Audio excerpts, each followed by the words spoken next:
Hi Audi Buddies, Hassan here from Audi Exam Buddy, and in this video we'll be doing a deep dive into the FAIS Act. The flow of the video will be as follows. We'll first be describing what the FAIS Act is, and then we will be doing a deep dive into what is a financial service, what is a financial product, and what is a financial client in terms of the FAIS Act. We'll then end off the video with three quizzes to test your understanding of the various concepts shared in this video. So good luck and let's go. Topic 1. The FAIS Act. What does FAIS stand for? FAIS stands for Financial Advisory and Intermediary Services. The FAIS Act regulates furnishing of financial services to clients in relation to a financial product. These are the three components which we are going to focus on in this video. The FAIS Act has three main goals. That is to protect the client, to maintain trust, and to ensure that there is a stable system or framework within which FSPs need to adhere to. The Act was enacted in November 2002 and became effective on the 30th of September 2004. Important to remember those two dates. As I mentioned in point 2, the FAIS Act focuses on three main components: the financial service, the client, and the financial product. And these are the three elements which we are going to focus on in this video. Financial service. A financial service focuses on two types: advice and an intermediary service. So these are the two financial service types that we are going to be focusing on in this slide. Who can render advice or an intermediary service? These can be rendered by persons who are licensed as or represent a licensed FSP, meaning that you have to be a representative of a licensed FSP. So let's dive into each of these financial service types now. Advice. What is advice? The indicators of advice include a recommendation, guidance, where an advisor is proposing a solution and is based on an opinion of a client's circumstances. So, what do I mean by this? If you've got two clients, client A and client B, each of these clients have unique circumstances. If, for example, client A would like to save up for an emergency fund, whereas client B would like to save up for retirement, the solutions for each of these clients would be very different because their objectives and circumstances are very different, and therefore the advice would differ. And that's what is meant by advice. It's based on a client's circumstances, and the solution is tailored towards that. You can also think of it as guidance related to a financial product, an investment, or a variation of a financial product. What is not advice?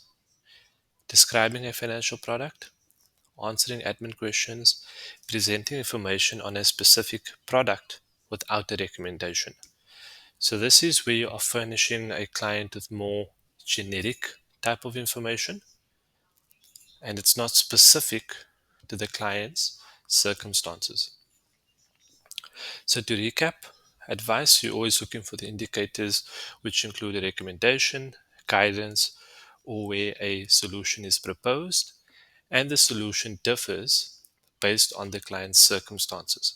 So that's a very important component of advice. What is an intermediary service? An intermediary service is essentially where you are the middleman, and it's based on fact, action, and a service performed on instruction from a client. So there's no recommendation, there's no guidance, there's no proposing of a solution.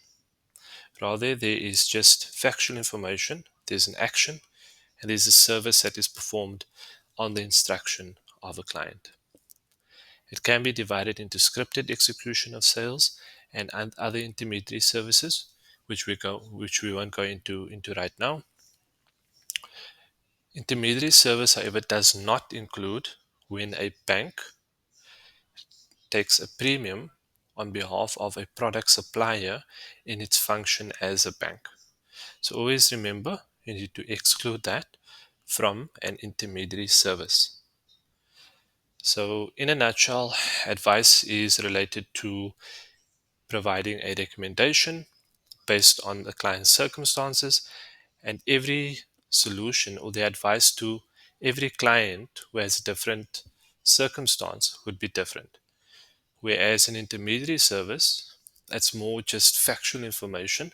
The information doesn't necessarily uh, change, and there's no recommendation actually furnished to the client with an intermediary service. In this slide, we are going to focus on what is a financial product and what is a client in terms of the FAIS Act. A financial product. A financial product in terms of the FAIS Act must be sold or marketed in South Africa. The country in which the product is actually created is irrelevant, which means that even if the financial product is created in the UK, so long as it is sold and marketed in South Africa, it will be considered a financial product in terms of the FAIS Act. A financial product is a promise made to a client to pay in future. That's extremely important. What are examples of a financial product? An investment, a medical scheme, an insurance, a friendly society benefit, pension fund benefits, funeral policies, etc. What do these products all have in common? They are all promises made to a client to pay in future. So, for example, a medical aid. The medical aid scheme is promising to pay you an amount in the future in the event that you fall ill. The promise is made in the future. Similarly, a life insurance product. The life insurer is promising to pay you an amount, to pay your family an amount in the event of you passing. Again, it's a promise made to a client to pay in the future. What is not a financial product? These include credit products such as bank overdrafts, short term loans, home loans, etc. Why is that? So we go back to the definition. A financial product is a promise made to a client to pay in future. What does a credit product do? With a credit product, the bank provides you with the money upfront. However, you make a promise as a client to pay that off into the future. So, in a way, a credit product is an inverse solution to what a financial product is in terms of the FAIS Act. So, I hope that makes sense. Let's continue to what a client is in terms of the FAIS Act. A client must be a specific group of people. It can't be just the general public. It cannot just be random people. It has to be very specific to a niche group of people. These also include beneficiaries or a successor in a title.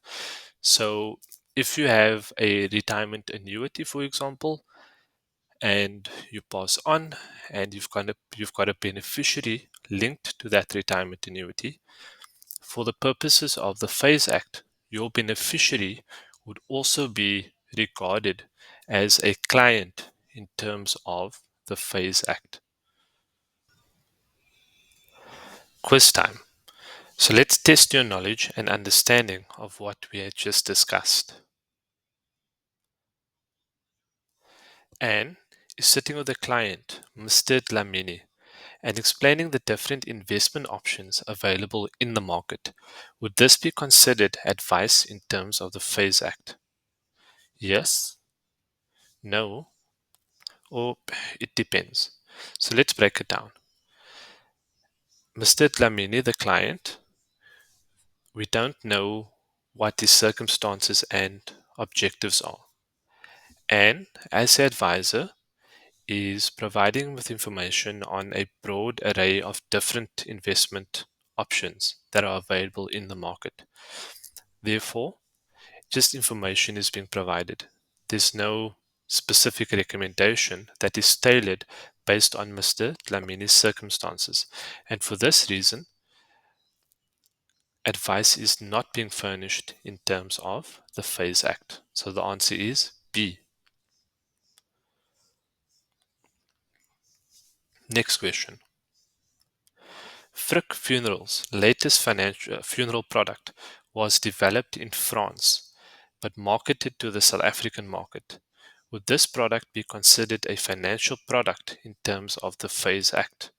Yes, no, or it depends. So if you go back to the definition of a financial product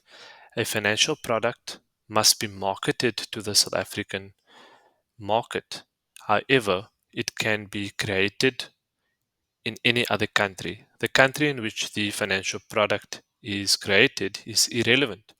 And for that reason, this product created by Frick Funerals would be considered a financial product in terms of the FAIS Act. So the answer to this question is A, yes. Last question. Unity underwriters are handing out pamphlets at the train station to anyone who passes by. Would these people be considered as clients in terms of the FAIS Act? Yes? No? It depends. So let's picture this. We as Unity underwriters, we're standing at the train station, and any Tom, Dick, and Harry that passes by gets a pamphlet. So the question is, are these people a specific group of people, or are they just the general public? So people who are at the train station, they are typically the general public. And for this reason, these people would not be considered clients in terms of the FAIS Act. And therefore, the answer to this question is B.